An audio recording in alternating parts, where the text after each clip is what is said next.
Patient క్లినిక్కి ఒక 19 ఏళ్ల కుర్రాడు వచ్చాడు. క్రికెట్ బాగా ఆడతాడు. పాపం ఆడేటప్పుడు మోకాలు ట్విస్ట్ అయ్యి కింద పడిపోయాడు. దాంతో మోకాలు ఇమ్మీడియట్లీ వాపు వచ్చింది అండ్ కాలు మీద బరువు వేయలేకపోయాడు. కొన్ని రోజులు అట్లా గడిపాడు. వాపు తగ్గింది కానీ నొప్పితో పాటు మోకాలు అన్స్టేబుల్ అయిపోయింది. బ్యాలెన్స్ తప్పుతా ఉన్నాడు అండ్ మళ్ళీ క్రికెట్ ఆడలేకపోయాడు. 19 ఏళ్ల కుర్రాడు, యంగ్ గాయ్. సో గూగుల్ చేశాడు, ఏఐ చూశాడు, అన్నీ చూసి బాగా కన్ఫ్యూజ్ అయిపోయాడు. ట్రీట్మెంట్ ఏం చూపించుకోవాలని చెప్పని వచ్చి ఒకటే క్వశ్చన్ అడిగాడు నన్ను, సింగిల్ బండిల్ బెటరా, డబుల్ బండిల్ బెటరా అని చెప్పని.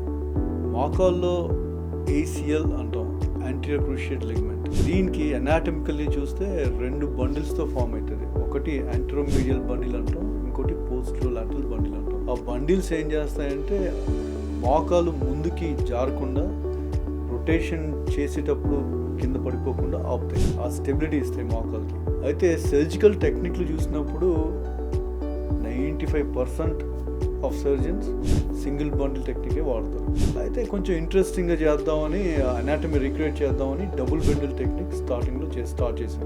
కొన్ని రోజుల తర్వాత రిసర్చ్లో అర్థమైంది ఏంటంటే మనం సింగిల్ బండిల్ చేసినా డబుల్ బండిల్ టెక్నిక్ చేసినా కానీ అవుట్కమ్స్లో పెద్దగా డిఫరెన్స్ ఏమీ లేదు, రీటేర్స్లో డిఫరెన్స్ లేదు. సో ఓవరాల్గా ఏసిఎల్ టేర్ అయిన పేషెంట్స్, యంగ్ పేషెంట్ కావచ్చు, మిడిల్ ఏజ్ పేషెంట్ అయినా కానీ single bundle technique or double bundle technique రెండిట్లో ఏది చేయించుకున్నా ఈక్వలెంట్ రిజల్ట్స్ ఉంటాయి. సర్జన్ ఏది బాగా చేస్తాడు అంటే most of them do single bundle technique.